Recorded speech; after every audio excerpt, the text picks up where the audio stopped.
In this video, it is better that he left us, says Lin Jarvis. Vinales to get his first taste of the Aprilia RSGP in under a week. Old me would have fought for the title with this Honda, says Marc Marquez. And Joan Mir begins playing mind games with Fabio Quartararo. My name is Sankalp and this is your Racing News Fix.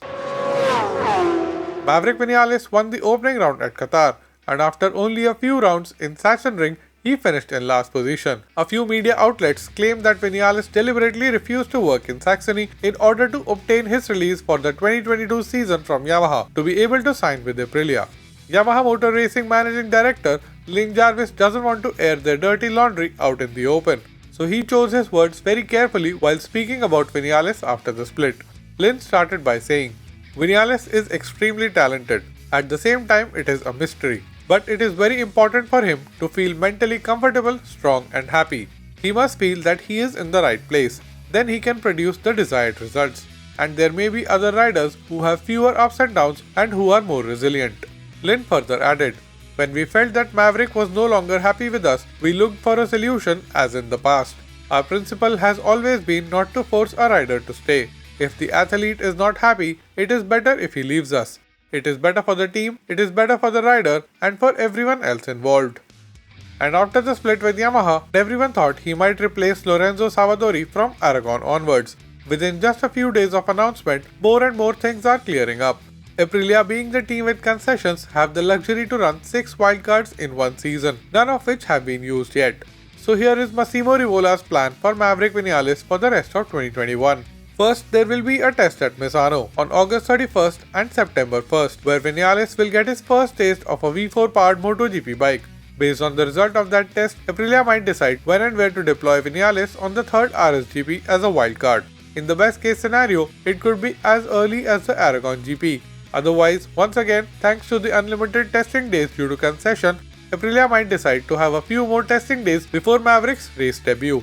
The extra access to each other for the second half of the season is an unexpected gift for both, and this could be crucial for both parties to iron out most of the learning curve before the start of the actual tenure in 2022. The Honda RC213V is not an easy bike to ride, and that has been true for ages.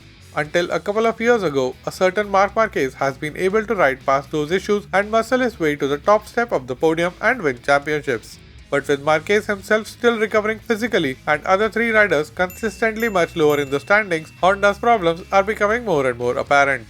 At this point of the season, we have reached a situation where the evolution of the bike is taking longer than the improvement in Marc Marquez's right shoulder.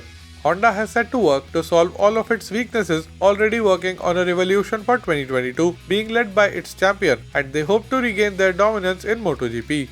But Marquez himself acknowledges that it wouldn't be necessary to discount this year if his physique was 100%. Marc said, "The Marc from before the injury could fight for the title with this bike. Surely I couldn't win as many races as in 2019, but I could be in the top 3 very often." And as the second half of the season gains momentum, the mind games have also begun, and the first shot has been fired by the reigning world champion. Joan Mir, who now sits in P3 in the standings, believes that the next 3 races at Silverstone, Aragon and Misano will be pivotal for the championship battle, and believes the pressure will only continue to mount on Quartararo. Mir said, "Well, Fabio now I think will start a different championship. Even if he has a considerable distance at the top of the standings, now I think the pressure will start every race to be higher. It is always difficult for a rider to manage that pressure." Further accounting for the situation at Yamaha, Mir said, "Also probably all the pressure of Yamaha is now against him, and this is something last year that was not like this. He is doing really well, but for sure now the pressure is much higher, so let's see." Fabio Quartararo, on the other hand, believes that Mir only said this as a strategy to put pressure on him and insists that it hasn't worked. Fabio said, "That makes no change for me. That race I had all the weight of Yamaha on my shoulders and it didn't change nothing in the race. So I think that it's a small strategy to try to put more pressure on me. But it's not affecting me, and I think it's a funny game, but I will be there to fight for the victory at Silverstone." If you made it till here, let me know by giving this video a big thumbs up. To stay up to date with all things MotoGP, hit the subscribe button and don't forget the notification bell. Here are 2 more videos which you might enjoy. My name is Sankalp and I'll be back with another video very soon.